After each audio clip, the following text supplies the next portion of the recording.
Oke, welcome back to Asli Yogi.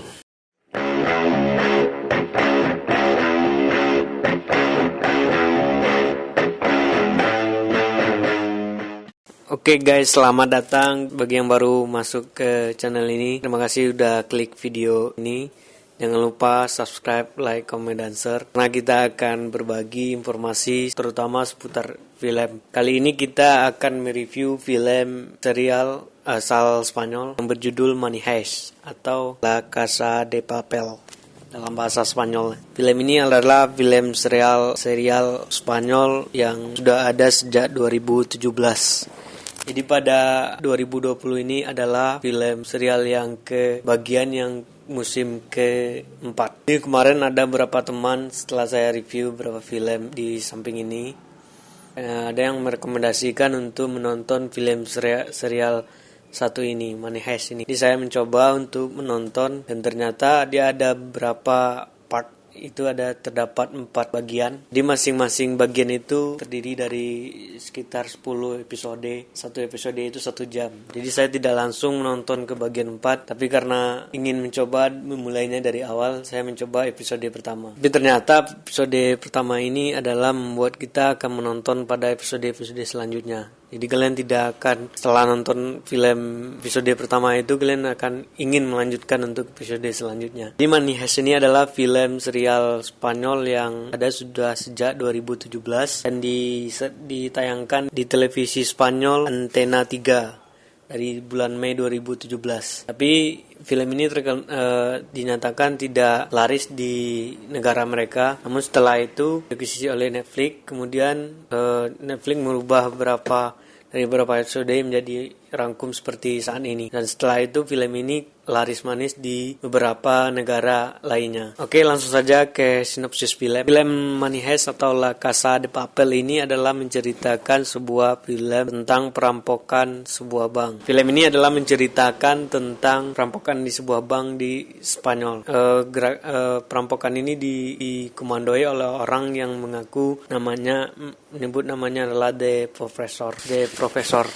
Jadi profesor inilah yang berniat akan merampok bank terbesar di Spanyol itu dengan mengumpulkan beberapa penjahat yang pernah berkasus besar. Mereka terdiri dari 8 orang. Profesor ini sudah merencanakan aksi perampokan tersebut sepanjang umurnya, hampir setengah dari umurnya. Dan ketika dia sudah mengajak beberapa orang tersebut, kemudian dilakukan pelatihan atau semacam belajar bagaimana taktik mereka untuk masuk ke bank tersebut, mencuri uang dan keluar dengan selamat. Mereka terdiri dari sekitar 8 orang. Orang-orang yang direkrut profesor ini yang akan masuk ke dalam, sedangkan profesor akan mengendalikan dari luar bank. Sebenarnya film ini tidak hanya soal perampokan bank, tetapi banyak sisi lain. Lanjut cerita, mereka setelah berhasil masuk ke bank, mereka beradu taktik dengan kepolisian yang sudah mengetahui keberadaan mereka di luar bank gitu. Dan taktik-taktik itu yang dimainkan oleh profesor melawan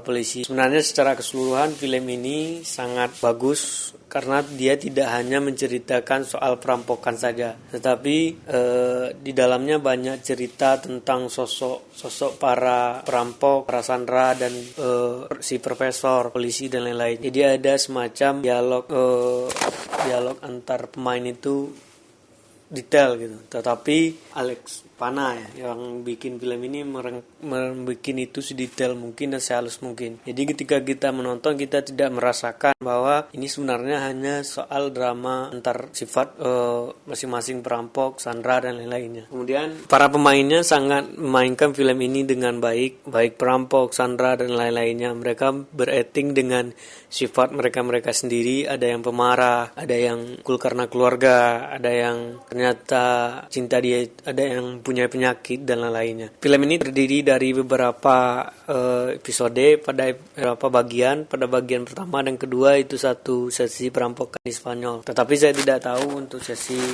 3 dan 4-nya karena belum nonton. Jadi pada sesi pertama dan kedua ini apakah mereka berhasil atau tidak, itu kalian bisa lihat di filmnya sendiri di Netflix. Menurut saya secara pribadi film ini sangat bagus untuk disaksikan di masa rumah saja karena banyak cerita, banyak kepribadian, banyak tentang kehidupan nyata kita terdapat dalam film ini. Namun pada akhirnya kalian perlu menyaksikan ini agar mengetahui bahwa profesor ini melakukan pencurian tidak tujuan dengan gamblang bahwa ingin mendapatkan uang, tetapi ada hal lain yang ingin dia dapatkan. Salah satunya yang mencari kebenaran. Untuk alur cerita ini sangat bagus karena menurut saya susah untuk ditebak, tidak seperti dengan FTV ataupun serial lain yang kadang-kadang kita sudah bisa tahu apa yang akan terjadi setelah itu. Tapi yang dilakukan Alex Pane ini dalam film ini tidak seperti itu. Jadi kita merasa wah kaget gitu, apa yang terjadi sebenarnya di luar yang kita pikirkan. Lalu ada beberapa dari segi pengambilan gambar pun kita tidak bisa pungkiri ini adalah FTV yang sudah seperti film action tersendiri gitu. Jadi tidak seperti FTV yang bersambung kadang kita merasa bosan, tetapi ini seperti kita menyaksikan film di bioskop yang tidak bersambung. Di setiap episodenya itu kita merasakan bahwa film ini dikemas dengan sangat detail, apalagi dengan adegan-adegan yang sangat menarik. Ada beberapa pesan di sini, salah satunya adalah terkait tentang perlawanan, seperti adegan yang dilakukan perampok ketika merampok bank tersebut dengan menyanyikan lagu Bella Ciao. Itu sangat bagus sekali, apalagi kita pada akhirnya tahu tujuan dari profesor itu tidak sejahat yang dipikirkan. Oke, sekian dulu review dari saya. Yang penting film ini sangat bagus dan menarik ditonton. Secara keseluruhan menurut saya film ini dari 1 sampai 10 8,5. Oke, review film ini murni berdasarkan apa yang saya tonton dan menurut saya pribadi. Sebenarnya film itu berdasarkan selera. Intinya film itu kembali kepada selera masing-masing. Silakan bagi kalian yang sudah nonton untuk komen di bawah bagaimana review kalian tentang film satu ini. Tunggu saja video saya selanjutnya untuk bagian ketiga dan keempat yang baru dirilis 2020 ini. Apakah akan seperti film bagian 1 dan kedua yang cukup bagus ini atau malah sebaliknya? Oke, thank you very much for watching. Jangan lupa subscribe, like, comment, dan share.